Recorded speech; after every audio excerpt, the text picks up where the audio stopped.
Bueno, vamos a repasar los temas fundamentales y voy a explicar algunas de las cosas que ya hemos visto en clase, pero para que lo tengan y se pueda entender mejor. Bueno, estamos en la página del blog. Siempre está bueno tener el blog a mano porque hay algunas cosas que en las tareas por ahí no están. Y quizás de esa manera, como en el blog tiene otro orden, capaz que es más cómodo o permite ser más claro para ubicar en el tiempo y en el espacio las filosofías que vamos viendo, que es lo más importante. Siempre saber ubicar en el tiempo y en el espacio las filosofías que estamos viendo, porque si no, no se puede entender. Entonces, primero que nada, entramos al blog y tenemos tarea segundo trimestre al principio.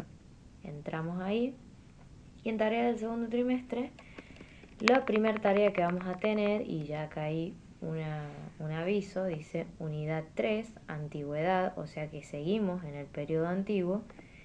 Y lo que estamos viendo ahora es filosofía socrática, porque en el primer trimestre vimos antigüedad y vimos filosofía presocrática con mayor detenimiento, pero no alcanzamos a terminar con la filosofía socrática, solamente vimos Sócrates. Entonces, acá vamos a continuar un poquito con la filosofía socrática. Bueno, en la tarea 1 lo que tenemos es la teoría de las ideas de Platón. Una de las cosas importantes que tenemos que saber es la alegoría de la caverna, que esa la tenemos en una tarea anterior. Junto con este video hay otro link donde está la alegoría de la caverna explicada en un video, está grabada en un video para que se entienda clarísimo a qué va la alegoría de la caverna. Y la alegoría de la caverna, como ya sabemos, porque la vimos en el trimestre pasado y la dibujamos en la carpeta, es una metáfora que utiliza Platón para explicar su teoría de las ideas, que es lo que vamos a ver ahora.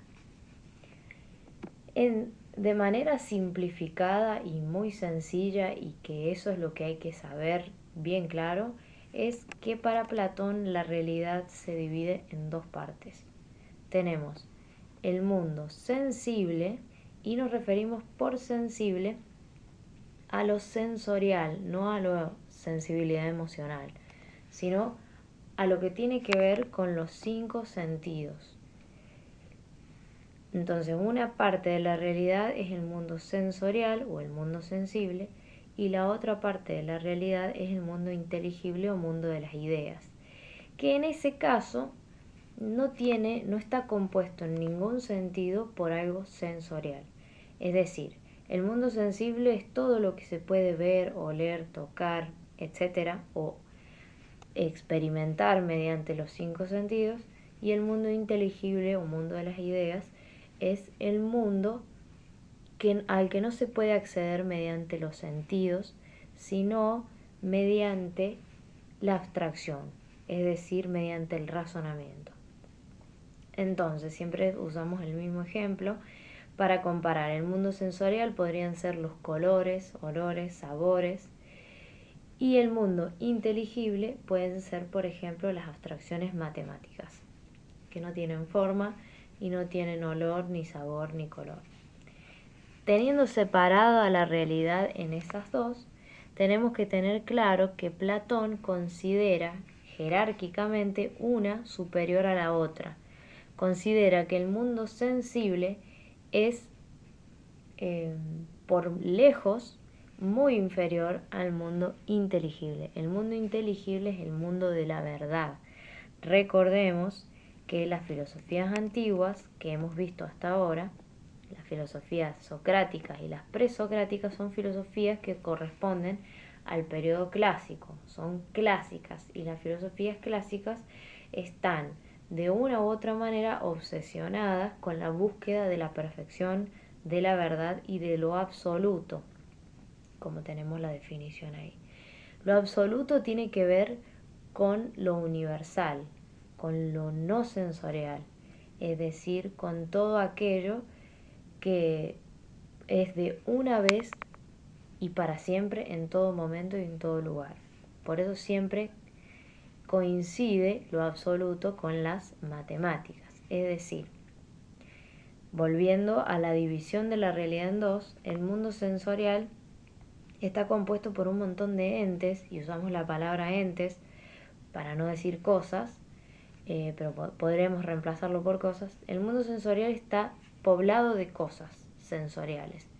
En cambio, el mundo inteligible está poblado de entidades absolutas, es decir, ideas, formas, esencias, sustancias, todas esas cosas que no pueden, que el ser humano no puede acceder mediante los 5 sentidos.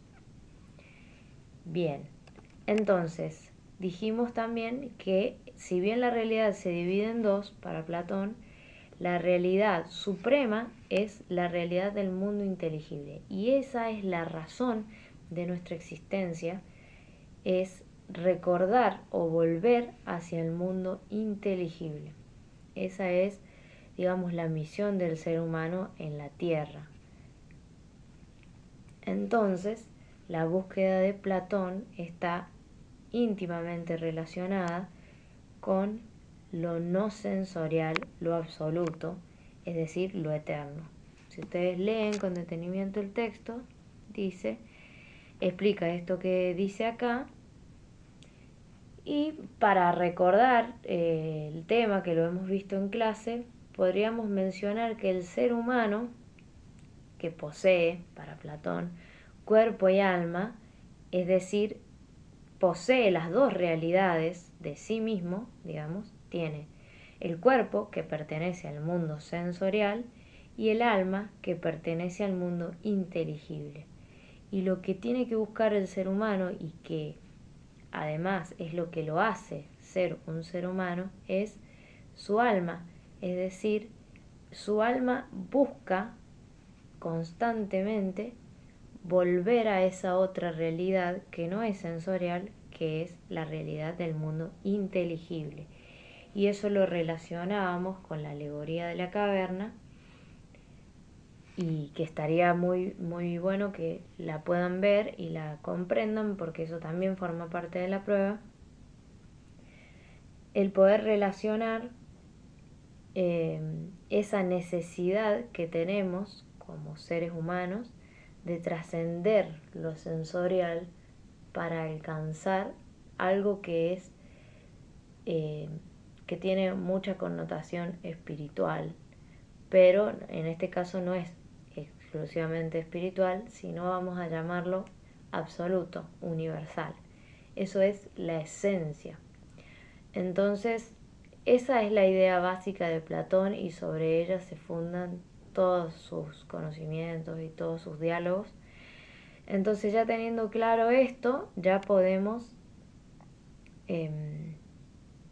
continuar. Esto es lo básico que vamos a ver y lo que se necesita saber. Después tenemos sobre eso mismo un poquito más para aprender a manejar otros términos, por ejemplo el término relativismo, que es muy probable que en la prueba no hilemos tan fino, así que por eso no se preocupen, pero si lo leen mejor, porque va a quedar más claro.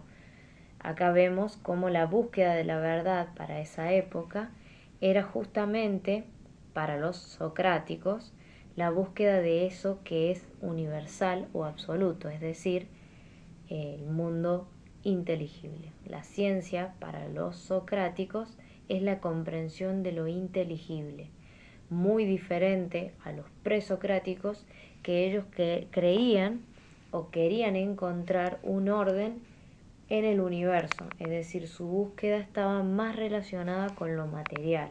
En cambio, en los socráticos ya la búsqueda está relacionada, casi como por oposición a los presocráticos, con lo no material. Eso es como la gran diferencia entre presocráticos y socráticos. Bueno, después tenemos esas preguntitas y pasamos a la tarea 2, que es el tema 2, Aristóteles. En este tema nosotros teníamos un video en el que nosotros explicábamos un poquito las 4 causas de Aristóteles. Aristóteles escribió un libro en el que se detallan los pensamientos de los filósofos anteriores a él, es decir, los presocráticos, Sócrates y Platón. Entonces él en ese libro se encarga de decir los aciertos y desaciertos que los filósofos anteriores habían tenido. En este caso, mencionamos dos grandes aciertos, y eso es muy importante y los tenemos resuelto en las preguntas de esta actividad, es los aciertos de la filosofía presocrática y los aciertos de la filosofía de Platón. Esto lo voy a explicar ahora, pero para que se entienda todo, lo que tenemos que tener claro es que para Aristóteles, que es también un socrático al igual que Platón y Sócrates, para él la realidad se tiene que estudiar desde cuatro perspectivas, es decir, una cosa, y siempre usamos el mismo ejemplo de la cartuchera, el objeto cartuchera se puede estudiar desde cuatro causas diferentes. Teníamos la causa material, si ustedes revisan sus carpetas lo tienen ahí, causa material, si no también tienen el video en donde se explica esto. La causa material quiere decir la pregunta de la que está hecha una cosa. Por ejemplo, en el caso de una cartuchera podemos decir que una cartuchera está hecha de tela, de un cierre, plástico, etcétera, del material de que está hecha la cosa. Pero dice Aristóteles que está muy bien que estudiemos la realidad desde su aspecto material, eso es la causa material. Y él dice que los presocráticos crearon, es decir, el centro de la filosofía presocrática está puesta en comprender la causa material de la realidad, preguntarse de qué está hecho el universo. Y ellos decían el universo está hecho de arjé. Y ahí, bueno, algunos decían que el arjé era agua, otros decían que era aire, otros que era fuego. Entonces, la pregunta presocrática por la realidad era ¿de qué está hecha la realidad? Bueno, dice Aristóteles, la causa material es solo una de las dimensiones que hay que estudiar de la realidad. Es decir, por ejemplo, estudiando la cartuchera, decimos, bueno, la cartuchera está hecha de tela, plástico, etcétera, etcétera. La causa material. Pero hay otras realidades que hay que estudiar de un ente o de una cosa para decir hemos alcanzado la verdad sobre esa cosa. Entonces dice, también hay que estudiar la causa formal. ¿Y qué es la causa formal? La causa formal es la esencia de la cosa. Esencia es lo que hace que una cosa sea eso y no otra cosa. Por ejemplo, en la carpeta utilizamos la definición de esa cosa para definir su esencia de alguna manera. Y nos preguntamos, ¿qué filósofos anteriores a Aristóteles se centraron en la esencia de una cosa? Es decir, eso que no tiene nada que ver con lo material, sino que es una especie del espíritu que hace a la cosa en sí.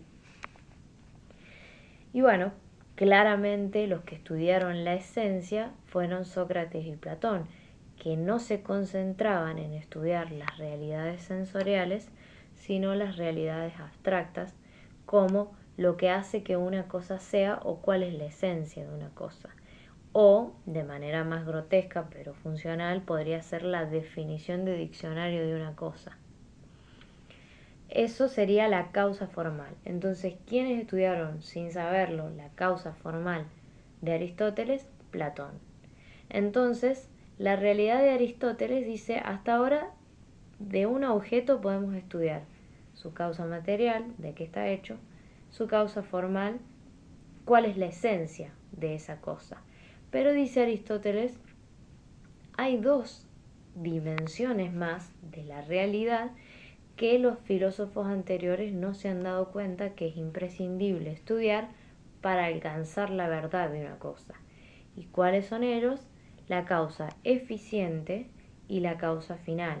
La causa eficiente son el conjunto de causas previos a la existencia de la cosa. Eso quiere decir el conjunto de causas que crearon y generaron la existencia de, en este caso, la cartuchera. Es decir, la cartuchera tiene una dimensión material, una dimensión formal, pero también tiene una dimensión, un conjunto de hechos previos que la crearon. No es que la cartuchera salió de la nada, tiene una historia. Esto podría ser tranquilamente una persona que cosió, juntó y creó esa cartuchera. Eso es la causa eficiente. Podríamos decir la historia, lo que ocurrió antes que posibilitó la existencia o el conjunto de causas que crearon y generaron la cartuchera que estamos viendo ahora mismo. Eso es la causa eficiente. Y por último dice Aristóteles, bien, cuando nosotros conocemos la verdad de una cosa, sabemos de qué está hecho, cuál es la esencia de esa cosa, de dónde sale y la razón de su existencia. Esa es la causa final.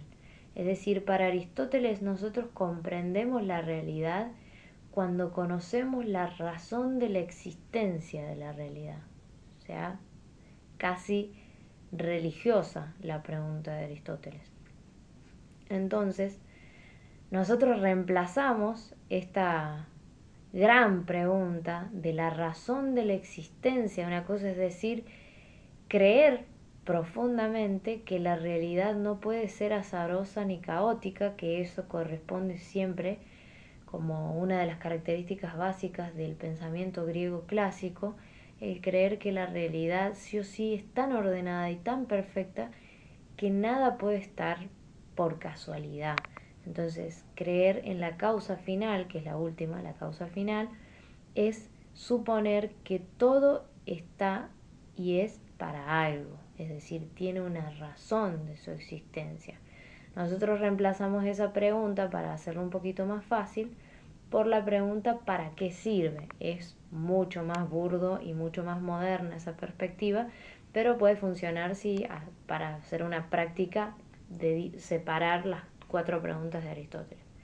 Entonces nosotros conocemos la realidad cuando sabemos de qué está hecha, sabemos cuál es la esencia, lo que hace que esa realidad sea esa realidad y no otra, cuando conocemos de dónde sale o qué generó esa realidad y cuando sabemos cuál es la razón de la existencia de esa realidad. Fíjense que lo que es científico para estos filósofos es muy probablemente distinto a lo que la ciencia hoy considera científico. En este caso tiene un componente casi religioso de preguntarse por la razón de la existencia y un componente muy abstracto como el preguntarse cuál es la esencia de una cosa. Bueno, entonces nosotros habíamos hecho y quizás los haga bajar un poco más en concreto el hecho de buscar, por ejemplo, al ente mesa, es decir, a una mesa, cuáles serían las 4 causas. ¿Y qué estudiaron los presocráticos y Platón de esas causas? Como lo habíamos dicho al principio, los presocráticos estudiaron la causa material porque se preguntaron de qué está hecho el universo, y Platón estudió la causa formal porque se concentra en la esencia de las cosas y no en su apariencia material. Clarísimo. Bueno, eso con respecto a socráticos. Después pasamos a la unidad 4, donde seguimos en la antigüedad y recordemos que la antigüedad, y para eso pusimos de vuelta esta línea del tiempo que la dibujamos por lo menos 2 veces, todos en la carpeta, en la antigüedad, que es uno de los 4 periodos de la historia de la filosofía, recuerden que son 4 los periodos de la historia de la filosofía, y la antigüedad tiene a su vez 9 periodos, eso ya lo saben. Hasta ahora solo habíamos estudiado el periodo clásico donde estaban los filósofos presocráticos y los socráticos. Aristóteles también era un periodo socrático, por lo tanto también es un filósofo clásico. Hasta Aristóteles todos los filósofos anteriores son clásicos. Y desde Aristóteles, a partir de lo que vamos a ver ahora, ya no hablamos de periodo clásico, sino de periodo helenístico, que ahí no se ve, pero usted lo tiene en su carpeta. Entonces, ahora estamos en la antigüedad, seguimos en la antigüedad, pero ya no estamos en el periodo clásico, ahora estamos en el periodo helenístico, y la filosofía que se desarrolla en el periodo helenístico es la filosofía helenística. Fácil, el mismo nombre que tiene el periodo. ¿Qué es lo clave de la filosofía helenística? Bueno, primero, ¿de qué época es? Ya sabemos, la antigüedad, periodo clásico. Pero lo que hay que tener en cuenta también es el contexto de estas filosofías nuevas que surgen. Las filosofías clásicas, a diferencia de las helenísticas, se desarrollan en un periodo de auge económico y de formación de la identidad de la cultura y nacionalismo griego.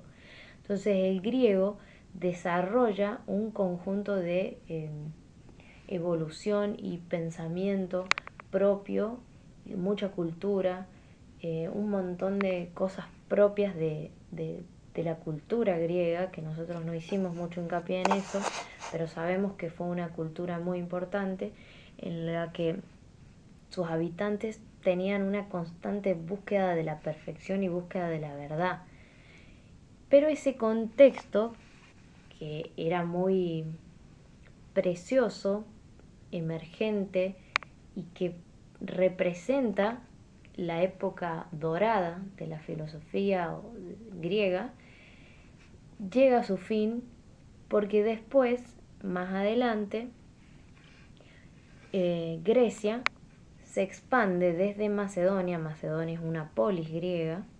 Desde Macedonia se expande y conquista Asia. Entonces nosotros tenemos el Imperio Macedonio o el Imperio de Alejandro Magno. Acá teníamos a la vieja Grecia, donde se desarrollaron las filosofías clásicas, y desde Macedonia, Alejandro Magno, que era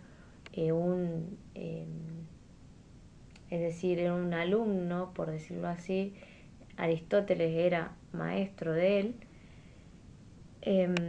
decide conquistar todos estos terrenos en un periodo muy corto de tiempo.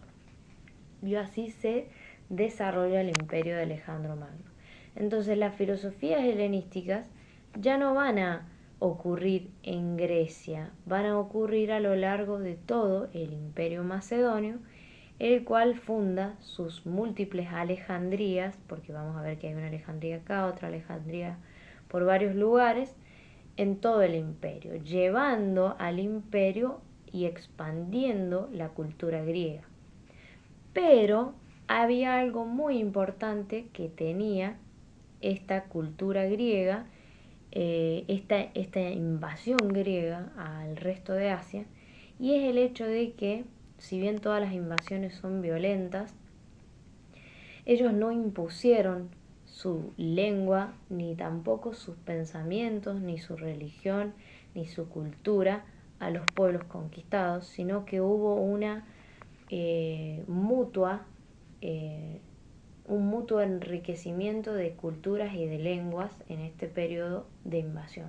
Entonces los griegos no solo aportaron cultura a estos pueblos, sino que ellos también crecieron y se dieron cuenta que los habitantes de estas tierras eran personas muy inteligentes que tenían otra riqueza cultural, y eso generó este mestizaje de pensamiento donde el genio griego cambió de perspectiva plenamente. Entonces eso trajo consigo, digamos, una forma de filosofía completamente distinta a la que se venía gestando en el periodo clásico. Y eso es clave diferenciar las filosofías helenísticas de las clásicas. Las clásicas buscaban esta perfección, lo absoluto, lo universal, algo casi divino, más allá del hombre, más allá de lo material. Pensemos en Platón y pensemos en el logos de los presocráticos, esa armonía que buscaban los presocráticos. Muy distinto a las filosofías helenísticas, que se concentran exclusivamente en encontrar una filosofía de vida. Esto quiere decir un método para vivir bien la vida. O sea, pasamos de una búsqueda desinteresada por el saber a una búsqueda completamente casi individualista de querer ser feliz y nada más. Pasarlo bien mientras estemos vivos. Entonces son perspectivas completamente diferentes y eso es clave para saber comprender a las filosofías helenísticas. Bueno, una de las palabras claves que surgen durante todo este periodo invasivo es la idea de cosmopolitismo, que se opone a ese nacionalismo griego de sentirse orgullosamente un griego a pasar a ser un ciudadano del mundo. Bueno, esa es la introducción. Entonces, las filosofías helenísticas se desarrollaron en el periodo helenístico, en la antigüedad, en el imperio de Alejandro Magno o el imperio macedonio. ¿Va a haber un mapa en la prueba? Sí. Y ustedes van a tener que identificar de qué mapa se trata. Bueno, entonces en la tarea 4 lo que nosotros hacemos es explicar cada una de las escuelas helenísticas que teníamos. Bien, teníamos todas estas escuelas, de las cuales solamente estudiamos con detenimiento las 5 primeras, porque la Academia de Platón es la única que no comparte el espíritu helenístico, es la única que queda como anclada en la perspectiva de las filosofías clásicas, porque siguen estudiando los textos de Platón y de Aristóteles de manera erudita, es decir, siguen buscando una verdad. Ahora, el resto de las filosofías helenísticas sí comparten el espíritu helenístico, pero no comparten la forma en la que se adquiere esa felicidad que es lo que están buscando todas al final del día. Bueno, los cínicos eran aquellos filósofos que creían que la felicidad estaba en la autosuficiencia, es decir, en ser capaz de desapegarse de toda necesidad material, es decir, vivir en la pobreza era la capacidad que tenía que demostrar un cínico, es decir, ser una persona feliz con nada. La felicidad está dada por la capacidad de no necesitar absolutamente nada para ser feliz. Eso es el cínico. Después teníamos el jardín o los epicúreos, porque el fundador se llamaba así, Epicuro de Samos. Este filósofo y esta escuela tenía la característica de que incluían a todo el mundo en su academia, no era exclusiva para hombres, y lo que tenían en particular era la creencia de que la felicidad se encuentra cuando uno está en un estado de ausencia de dolor. Y ellos consideraban dolor a todo tipo de afección, ya sea una felicidad extrema como un sufrimiento extremo. La clave de la felicidad para estas filosofías era básicamente ser apáticos, así no sentir, no tener ningún tipo de afección emocional, es decir, como paz total, digamos. Eso es lo que que buscaban, no permitirse sentir ningún tipo de afección, ya sea por exceso o por defecto. Por otro lado, teníamos al escepticismo, el cual consideraba que el origen del sufrimiento tiene que ver con el hecho de estarse preguntando todo el tiempo qué es lo que hay que hacer, qué es lo correcto, cuál es la verdad, quién tiene la razón, qué es el bien. Es decir, la pregunta por la verdad, por querer llegar a una conclusión, de alcanzar una verdad definitiva, eso es lo que nos trae sufrimientos. Entonces el escepticismo acepta que no va a entender nunca cuál es la verdad o qué es lo que hay que hacer, entonces suspende su juicio. Eso es epogé. Eso quiere decir no plantearse la pregunta y vivir la vida como venga, digamos. Esa sería la perspectiva del escéptico. No creer nada, no jugarse por nada, no pensar ni suponer nada, simplemente vivir. El estoicismo, a diferencia de los anteriores, tiene una filosofía más bien de adaptación, es decir, encuentra la felicidad en esa capacidad de reprimirse y ordenarse para poder adaptarse, porque cree que la realidad ya está determinada de antemano y que no hay nada que cambiar, simplemente hay que aceptar y unirse a esa realidad como esa realidad se imponga. Es decir, encontrar la felicidad en en el adaptarse a esa realidad y no luchar contra la realidad que se impone. Es decir, puede verse como una represión de los sentimientos o también como una forma de fluir con la realidad. Bueno, después tenemos la escuela cirenaica, por último, que también puede llamarse hedonismo, que está relacionada justamente con el placer sensorial, específicamente, en todos los sentidos. Placer sexual puede ser también entendido desde los excesos en la comida, en lujos, todos los 5 pecados capitales. Ellos encuentran la felicidad en una vida llena de excesos. Eso es la clave de una buena vida para la escuela cirenaica. Y ahí tenemos básicamente explicados las 5 escuelas con sus distintas perspectivas de lo que es la felicidad. Y para terminar, por fin, tenemos la unidad 5, marcando la diferencia. Veníamos diciendo hasta ahora, todo lo que hemos visto estaba dentro del periodo antiguo o de la antigüedad.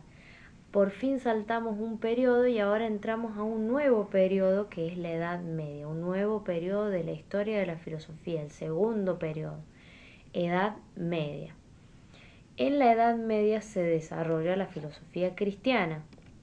Nosotros habíamos dicho en esa clase que vimos la tarea 5, hicimos una introducción para explicar que el cristianismo como religión surge en el seno de otra religión que es el judaísmo. El judaísmo es muy antiguo, es más antiguo que los griegos y aparece en esta zona que está ubicada por acá, y por eso hicimos este mapita de Palestina para ubicar la zona donde nosotros donde sabemos que se surgió el pueblo hebreo, que es el que le dio origen a esta religión tan ancestral como el judaísmo. Pero el judaísmo más adelante, digamos, encuentra, ya en la Edad Media con el nacimiento de Cristo, surge de ella misma una nueva religión que es el cristianismo, con la palabra de Cristo. Los discípulos de él llevan la palabra de Jesucristo, llevan la palabra o las experiencias que ellos vivieron al Imperio Romano, y es donde ellos encuentran el lugar perfecto donde proliferaron las ideas cristianas hasta el punto de pasar a ser, muchos siglos más adelante, la religión oficial de toda una época que fue la Edad Media. Entonces, el cristianismo como religión surge en la Edad Media. Surge en el Imperio Romano, que es lo que dibujamos acá y separamos en colores: Imperio Romano de Oriente, Imperio Romano de Occidente. No alcanzamos a estudiar historia, pero tenemos que tener claro que fue en la Edad Media y en el Imperio Romano el surgimiento y desarrollo de la filosofía cristiana. Como no alcanzamos a ver casi nada de filosofía cristiana, lo único que sí les voy a pedir que tengan claro es la diferencia entre filosofía cristiana y mitología. La mitología es la religión. Si ustedes se acuerdan, cuando vimos mitología en el primer trimestre, dijimos que los griegos tenían un montón de dioses, eran politeístas, un montón de dioses con figuras humanas, que eran antropomórficos, por eso eran antropomórficos, y ellos encontraban en esos dioses su religión. Los griegos tenían una religión politeísta, creían en muchos dioses. Eso es mitología y eso es religión griega. Por oposición a la filosofía, a la religión griega, está la filosofía cristiana o religión cristiana, en la que ya no se trata de un politeísmo, de una diversidad de dioses que explican fenómenos de la naturaleza, sino de un Dios único, que es para los judíos Jehová, o Yahvé, y para los cristianos, que toma la forma de un ser humano en Jesucristo. Es decir, que el cristianismo es una religión monoteísta. Pero además de eso, y es una de las cosas claves que describe en este texto, a diferencia de la recopilación que hicieron Homero y Hesíodo en el periodo antiguo en Grecia, recopilando un montón de historias de la cultura popular de Grecia que fueron transmitidos de generación a generación de manera oral, ellos recopilaron todas esas informaciones y crearon sus textos, que son obras de literatura muy importantes en la historia. Digamos, ellos recopilan todas esas informaciones, todas esas creencias, todos esos mitos, y escriben una gran obra, grandes obras, donde se encuentra toda la información de esos dioses los que la gente creía. Pero como oposición a eso tenemos, en este otro lado, digamos, de la realidad, al pensamiento cristiano derivado del judaísmo, un libro escrito que, según sus creyentes, fue escrito directamente a través de Moisés, de Dios. Es decir, la Biblia no es la palabra de un hombre, sino que es la palabra de Dios, en la que se explica el origen del ser humano, etc., y lo que Jehová o Dios espera. Y también en la Biblia, los cristianos agregan al Antiguo Testamento el Nuevo Testamento. Y eso es lo que es considerado para el cristianismo la Biblia. Y eso es lo que se denomina o que se llama religión revelada, no relevada, sino revelada, porque fue revelada a través de los discípulos y profetas, desde Dios para el resto de sus hijos. Eso es lo único y hasta ahora lo que hemos visto de filosofía cristiana, y eso sería lo que entraría hasta ahí. Estaría bueno que lean el material y no se olviden de ver el video de la alegoría de la caverna y repasar con esa pruebita de práctica que les voy a subir también. Bueno, nos vemos la próxima.